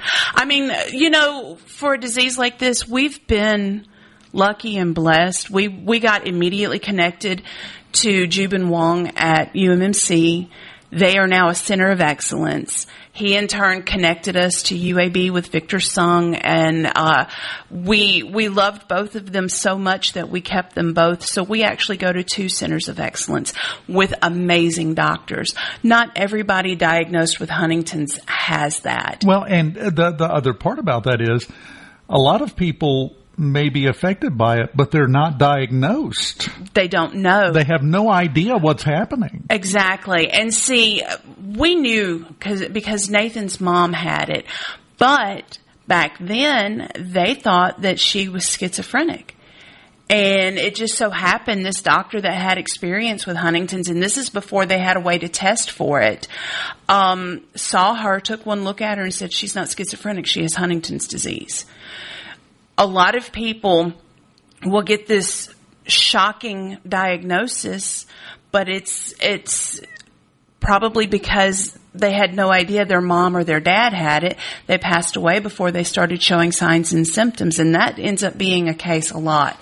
And there is a juvenile version, and that's a mother's biggest nightmare. So, as hard as it is on the adults, it's like horrendous on the kids. Well, let me ask you this. As the state advocacy captain, maybe you can answer this. What are things that people should look at, should notice if they see happening to themselves or a family member that might lead them to possibly want to go get somebody to test them and see if this is affecting them? What are some telltale signs? Well, with Nathan, he was dropping things. He had a lot of stiffness. Like he went to pick up a drink can one evening while we were still dating, and he did this wrist flick. I'm trying to make sure that you can see it on the camera. He did this wrist flick and then just went to grab the can, and his movement was very slow and very stiff. And I can remember thinking, why are you doing that? Why are you picking it up that way? And of course, I knew nothing about Huntington's other than his mom had it. I knew he could get it. When I met Nathan, I actually met Nathan through his sister. She and I were friends first, though she would never admit that. But anyhow, drama incoming, everyone. No. Let you know. We love to pick at each other quite often, but she'll be one of the first ones that if anything happens, she's right there for me. And Nathan, obviously, they're very, very close. But I can remember when we started dating, hearing stories that Nathan and his sister would talk about things that happened with their mom. With their mom, it was more of a mental issue. So, if you have Huntington's in the family, it doesn't skip generations. If say for example, Nathan has Huntington's, we know he has Huntington's. Each of our children had that 50% chance of inheriting. It's a roll of the dice. It's a flip of the coin. Yeah. Well, for example, their mom had it. Nathan tested positive. His sister was negative. My bonus child tested positive last year. Our son together, he's 10, so they won't test him unless he starts showing the mental and the physical signs of Huntington's until he's 18. And then at 18, that's his decision. If he wants to get tested, I will support him 100%. If he wants to wait, I will support him 100% because it is a personal choice to get tested because that is a huge diagnosis to have to swallow. Yeah, especially when it is, despite all the efforts, despite all the advancements, it's a diagnosis not much can be done about. Nothing, really. There's no treatment. There's no cure. They can treat the symptoms. For example, chorea is a big thing with Huntington's. The movement issues. Some of them rock back and forth. Some of them, it looks like they're having seizures. Their arms flail, their legs flail. And Nathan takes a medication that we attribute to helping him. I mean, he still has some movement, but he can sit still and watch a movie. And we also attribute that to the fact a lot of Huntington's patients will lose like a lot of weight and be nothing but skin and bones because the movements, they don't get enough calories in to counteract all the movements. And eventual end-stage Huntington's, they are basically trapped in their bodies, cannot talk, cannot walk. You have to make the decision on whether or not to have a feeding tube and that kind of thing. So, yeah, as a diagnosis goes, that would very much be a personal choice. Yeah, because they don't call it the devil's disease for nothing. Well, as usual, you and I sat down and started talking, and we haven't even talked about what you're here to talk about. So when we come back, This is a pattern with us. I'll just tell you right now. We're catching up. Yeah, how's Mom and him? Well, when we come back, we have a walk coming up, yes. And we need your help. We'll talk about that next on Mornings with Richard Cross, with Dave Hughes, with Heather Wilmoth.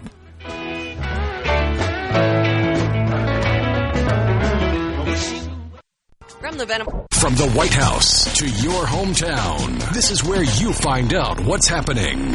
Mornings with Richard Cross on SuperTalk, Mississippi.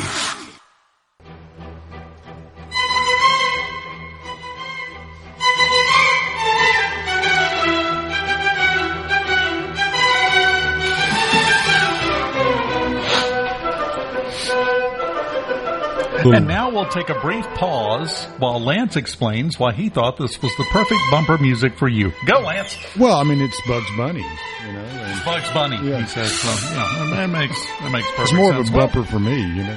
Well, welcome back. I was expecting Flight of the Bumblebee at this point, the way the first segment went. You know, we're all over the place, bouncing into the walls. Right. Yeah. I just thought it was a little light pick-me-up. I know it's a very tough topic and a very inspiring story to listen to, and didn't want to play anything too heavy there. Well, we've got with us Heather Wilmoth with the Huntington's Disease Team Hope Walk. Yep. That's coming up, next weekend, May right? 17th at the Flowood Nature Park. Registration begins at 8. Walk begins at 9. Now, we are flexible. So if there's a lot of people still registering, we'll hold off. We'll wait for you. Would love for everyone to come join us. It's for a great cause, Huntington's disease. There are over the last numbers I had. There are over 200 families dealing with Huntington's. Well, that's not really an accurate number. For example, we're a family of 4 and we have 2. So this is a great way. When Nathan first got diagnosed, we felt so alone. We knew no one like us. You actually, and I gave you credit on this when I spoke with Rebecca. I heard that. You actually talked me into, hey, you need to create a Facebook page. You need to do social media. Try to find others like you. And we eventually did. And the group's still going, so I think you're still an admin on it. Oh, yeah. I still get notifications when people ask to be joined into it, and I'm like, okay, good. This is still rolling. Yeah. Because that's the point, because you were talking to me, that's where that came from, about how you didn't know anything, you didn't know who to talk to, you didn't have anybody to discuss this with. And that's a problem in these kind of situations. And that's also, aside from the fundraising, that's part of the point of the walk. That is a large point of the walk. Now, the fundraising, yes, because the funds from these walks help fund the Centers of Excellence. They help fund Education Days, which Mississippi just had its first one this past November. So, it funds things like this. It goes back into the community.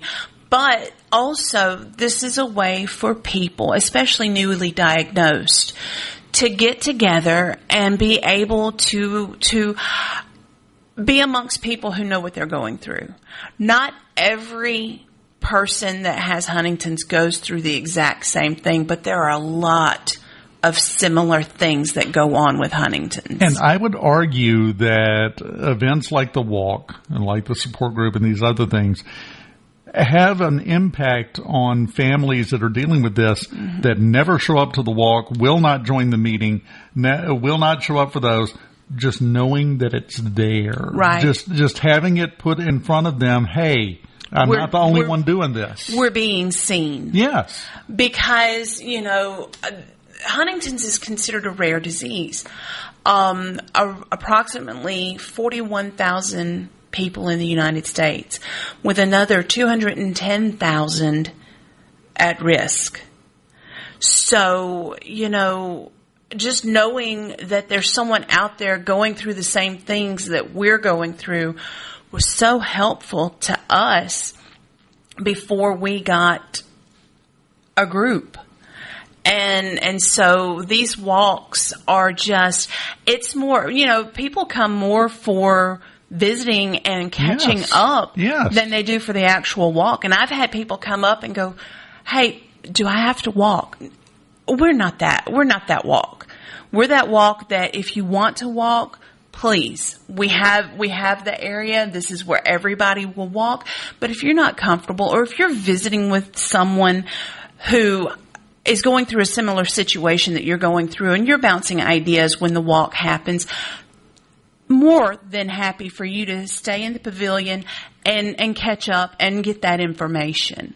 I mean, the walk itself is a fundraising effort for the Huntington's Disease Society of America to help fund these centers of excellence where they know Huntington's. You know, a lot of people get a Huntington's diagnosis, get paired with a neurologist that has no idea what Huntington's is other than what they've read, or they might have had a 5-minute lecture on it while they were in med school. So, you know, these walks are so much more than just fundraising. And I mean, don't get me wrong, we need the funds. Having said that, you're always welcome to bring your wallet. And I will also say this: if you fall in that category of people who you're not going to show up to the walk, you're not going to join the support group, you can still help out financially as well. Yes, you can visit or I think I may have put one too many in there. It's close enough. HDSA.org/THWMS. That stands for Team Hope Walk Mississippi.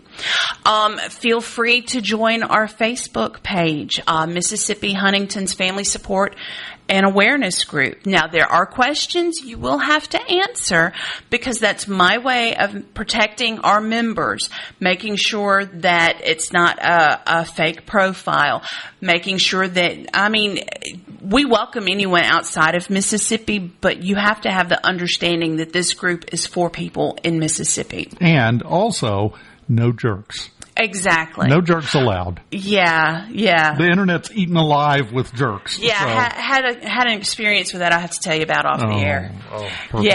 Yeah. But yeah, and you know, we just are so thankful, especially our SuperTalk family.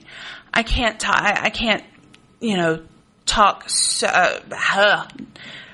get a little tongue-tied on statewide radio, Heather. There you go. No talk pretty. I don't talk pretty at all. But, you know, SuperTalk and our family here has been so good in helping us get the awareness, being a sponsor. There are, you know, SuperTalk's our biggest sponsor for the walk. And, you know, even on a personal level, anytime I've had to step away from my duties at Brookhaven and Pike County, you know, they've let me do it. Or if I've had to work from home because Nathan's gotten sick, you know, I couldn't work for a better company.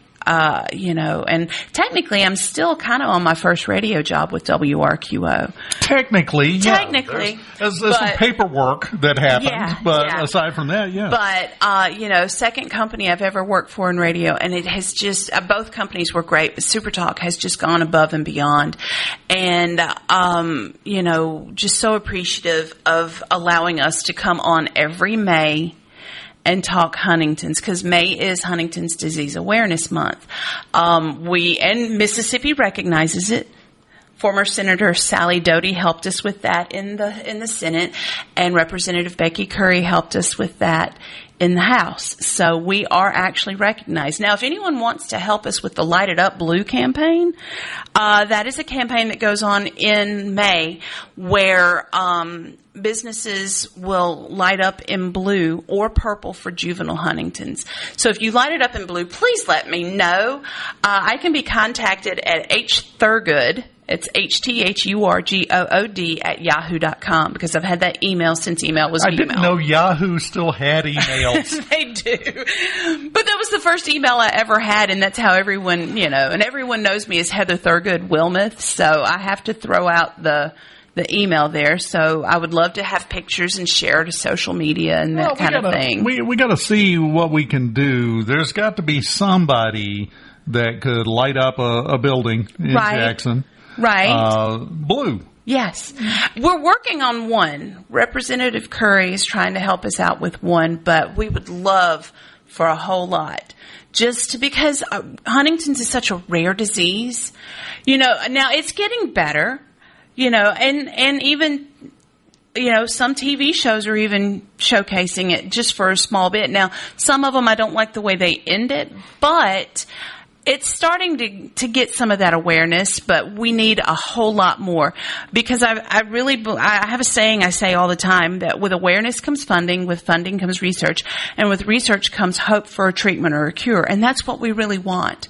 We don't want other families going through what our family has had, for lack of a better way of putting it, we've had an easier time in that we got connected to the right doctors. We got connected to a center of excellence. Our other doctor became a center of excellence. So we've got that care. And Nathan's wife is very proactive, and she found out lots of ways to get him some of the tools and tricks that help us.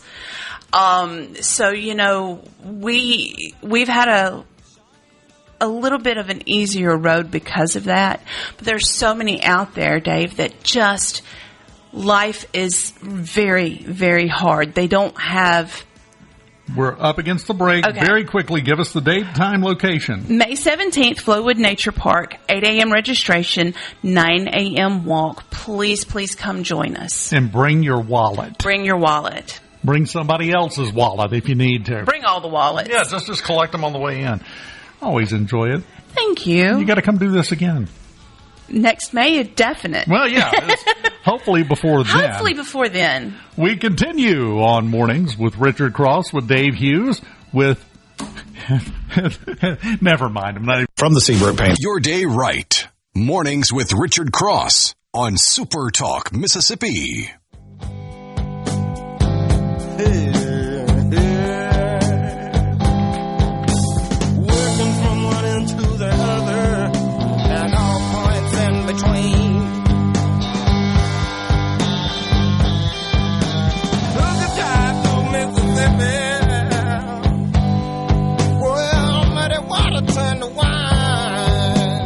Welcome back. SuperTalk Mississippi on a Friday morning. Talk to Heather on a regular basis. My run sheet for the show. She didn't notice, because I always have this printed out and up here because I have the attention span of a caffeinated gnat. So I have to have it in front of me with everything else I have spread out and going on. So I always have it propped up. I was just curious to see if she'd noticed. She didn't. Now that she's gone, I can. For her appearance today, all the information, I changed her name before I printed it out and said that my 8:05 guest was Lurleen McGillicuddy. She didn't notice. Got to work on that attention span a little bit. Now, got a lot of stuff to hit here. I don't know if you saw this. This is kind of in your wheelhouse, Lance. Missouri is looking at doing away with capital gains tax, specifically on stock sales and cryptocurrency transactions. Missouri is. Missouri. So is that the like state of Missouri? Yeah. So how does that apply to federal taxation?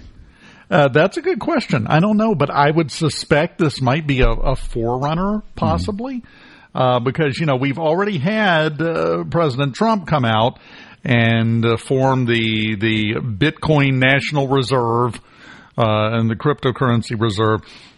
Crypto is moving slowly into mainstream. We've been calling it funny money for 15 years, but in that 15 years, the return on investment has been absolutely ridiculous, and people are taking it seriously now. And I think pretty soon the people that are calling it funny money are going to kind of get funny looks from the people who are in it, because when you've got states passing laws that specifically deal with cryptocurrency sales and profits, and when you've got the President of the United States making moves in cryptocurrency, it's kind of legitimate at that point, isn't it?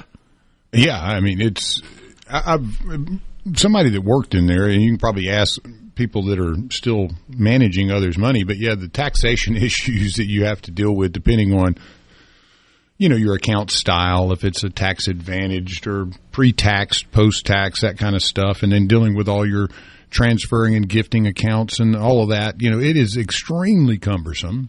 I can only imagine how many CPAs will have a much lighter business load if you went that direction, because the end of the year or tax season, you got to get a lot of documents together for those gains and those losses and realized and unrealized. So it does make it overly cumbersome and complex, but it's a way the government receives quite a bit of funding is to tax your growth on your investments or wealth transfer, as they call the death tax, and estate tax is what you got there. So I'm curious how that would unfold because as a proponent of people keeping the money that they've made, whether earned at a job or earned in the market, I'm not a big fan of taxation in any form, honestly, other than usury. You go buy something, you pay tax on it. Yes. Or if you own a piece of property, property tax, I understand how all that works. But if you take the risk, if you get up and go to work every day and you put your children over here or your life over there and you go give your life to a job,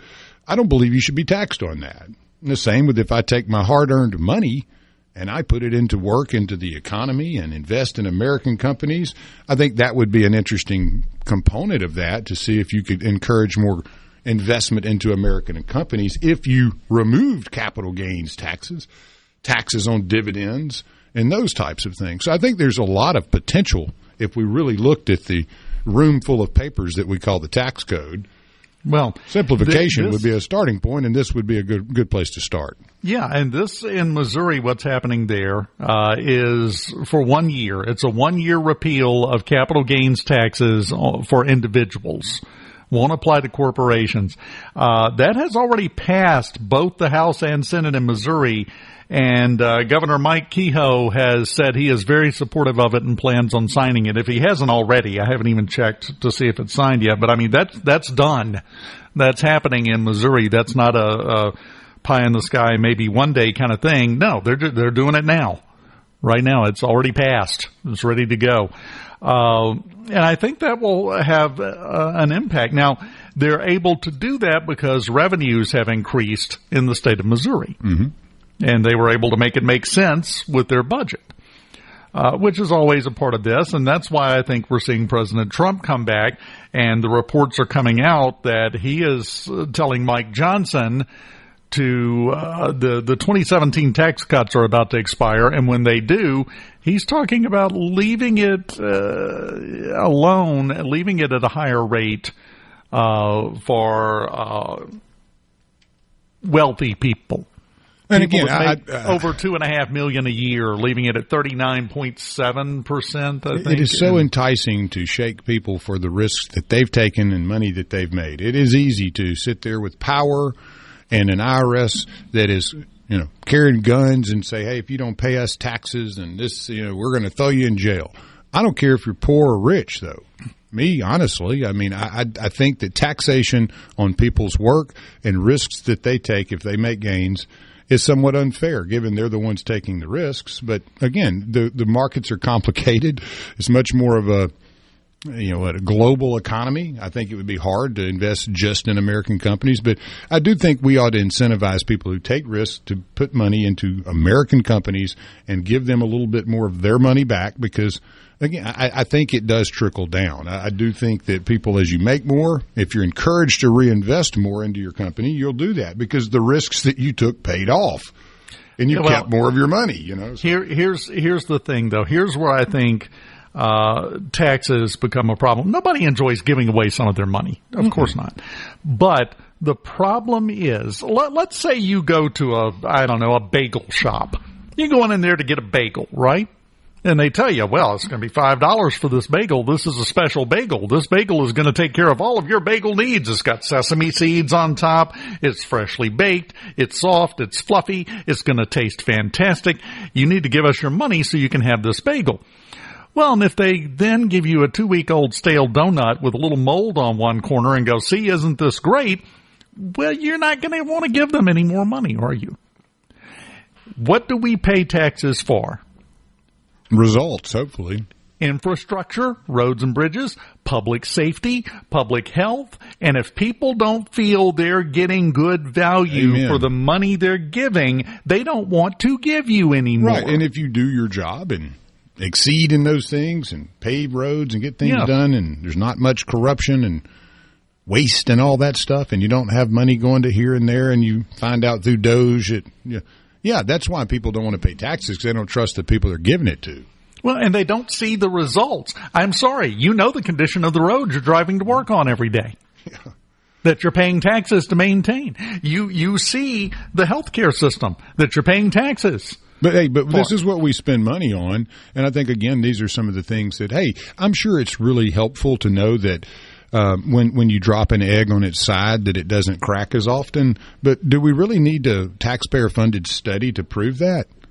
And I guess that's where I'm going with this, is at what point do you stop this insanity? I mean, if McCarty wants to do a study on whether an egg that you drop on its rounded part or the side, if they want to spend their money on that because it helps them make more money, that should be fine, right? And that's investing in your business. Yeah, if they want to spend that money. But a government or a taxpayer funding a study to determine whether an egg breaks easier on its side or hit straight on, I think that's insanity. And we have this going everywhere. I mean, this is not just with the craziness of the far left and some of it. We have it with even innocuous things like this. We've got to know, Dave. We have to know now. What's been going on for a billion years? I mean, did it matter? Yeah. It matters now, though, because it's so important to know. And I can assure you, somebody wants that money. Yeah, that money is right there, So that's where we are. Everything needs funding because everything's so important. But at the end of the day, it's really about where the money's going into whose pocket. And I think we're trying to find the end of that. Elon Musk working hard and Shad's doing it here. So we need to move back towards the money from the people should be spent on the things that are most important and meaningful to the people. Yeah, and how much you look up in outer space, how many billions of dollars of space junk is just floating around up there, not being used and stuff. Again, that's taxpayer money from somewhere, but there's no accountability to that. Oh, we had to have those images of this over here and that over there. And a month or 2 years later, whatever, well, it's not good enough anymore. Let's print some more money and throw some more stuff up in outer space that you don't even know is there. And it's not even working. It's just floating around. It's like a junkyard up there. But yet that's what we do. Instead of saying, hey, maybe that's not a good idea. Maybe we need to spend this money in a way that's sustainable or efficient. I'm throwing back all the way to the 6 o'clock hour when I mistakenly and unfortunately brought up the White Sox in the season they're having. When it comes to taxpayer dollars, we have to go back and revert to fundamentals. Take care of the fundamentals, and then you can run trick plays. We're all trick plays. It feels like that's the perception from the taxpayer that they're putting out all this money and they're getting back not much in return. You got to fix that. The only way to do it, go back to fundamentals. Well, as one of our listeners said earlier, in the text, selling the sizzle and not the steak, right? Yes. We're all sizzle, and then you get down to the bottom and it's old bacon. You can fry some eggs up nicely in that bacon grease, but as long as you know how to drop the egg, that's where the research comes in. Exactly. See, it does have value. Final segment of mornings on this Friday morning on the way next. From the Venable. Good morning, everybody. Time to wake up. Time to shine! Start your day right. Mornings with Richard Cross on SuperTalk, Mississippi.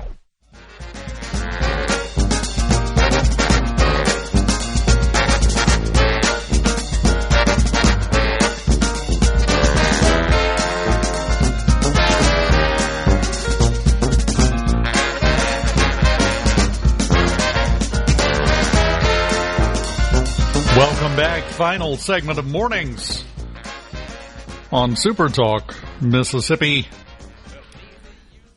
We haven't even mentioned that we got ourselves a new pope. Yes. Chicagoan. First American ever to be selected to be pope. It's hard to believe since we've been around, since 1774? I mean, independence. It's been a while.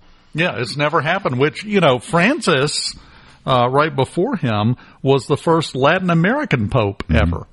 But he chose the name Pope Leo XIV.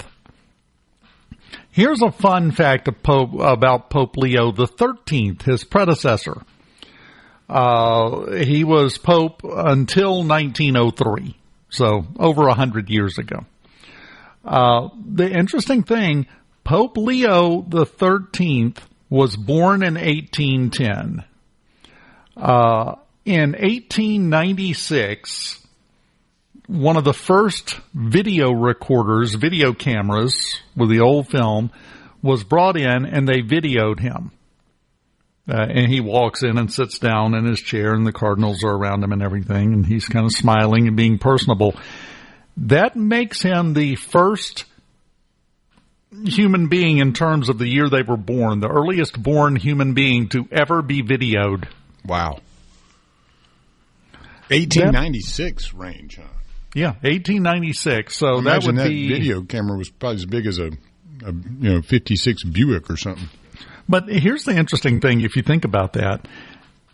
That was what would that be? 129 years ago. Yeah. That's a blink of the eye. The earliest born human being was captured on video just 129 years ago. I know it seems like a long time, but if you think about it in the grand scheme of things, that's no time at all. No. I mean, that's a snap of the fingers. Yeah, which brings me back to one of my pet complaints. We have advanced way too far and don't know what to do with it. Yeah. Well, I mean, we're getting smart, aren't we? We think we are. We're doing studies like telling you that smoke from wildfires, kills people. No. So that's the kind of, we're getting so smart. It's like we really need to study so many things to tell common sense stuff. Like, smoke from wildfires is going to kill people. Right. If you inhale that, and it's going to be adverse to your condition. Yes. Then we're going in the opposite direction. Just follow my chain here for a second. There is a company that is working with artificial intelligence to translate the noises that household pets make into language, so you could actually have a conversation with your cat. Yeah, man. I mean, who knows if that's accurate or not, right? I mean, now, here's the thing. How far of a leap, how long will it be if they pull this off to where we see someone's pet being called in to testify in a trial against their owner? Yeah, and then that's going to be firsthand information, too. Yeah. Yes. No, I mean, first Paul. Yeah, first Paul, right. I can already tell you what my cats are saying. I can tell you what my dogs are saying because I've listened to them and I know them. And it's just paying attention. Yes. Like these studies. I mean, really? Do we really need to spend money on these types of things that we already know are the truth? And no. The smarter we get, it seems the dumber we get. At the same time. Well, our basic needs are so overfulfilled that we are spending time and money on stupid stuff. Yeah, and hey, look, we're going to make mistakes, but when it feels like all you're doing is compounding on top of that, one after another, and then it gets so big where you go, well, that's just the way the things are, Dave. That's the way the world works. And that's where you lose, and that's where whoever they are win, is when you go, well, that's just the way it is. We can't do anything about that. That is sad. That attitude is sad, because every last ounce of progress the human race has made was because somebody heard everyone else around them going, well, it's just the way things are. There's nothing that can be done about it. And think of Tesla. Think of Nikola Tesla, a great example of a genius that had so much to offer the world, but yet was minimized to nothing because he wanted to give it away. Yes, that was his whole Wardenclyffe Tower project, which was wireless transmission of energy. They immediately pulled his funding after he got one test project almost completely done, because one of the people that was funding it came to him and said, okay, I just got one question I don't understand here.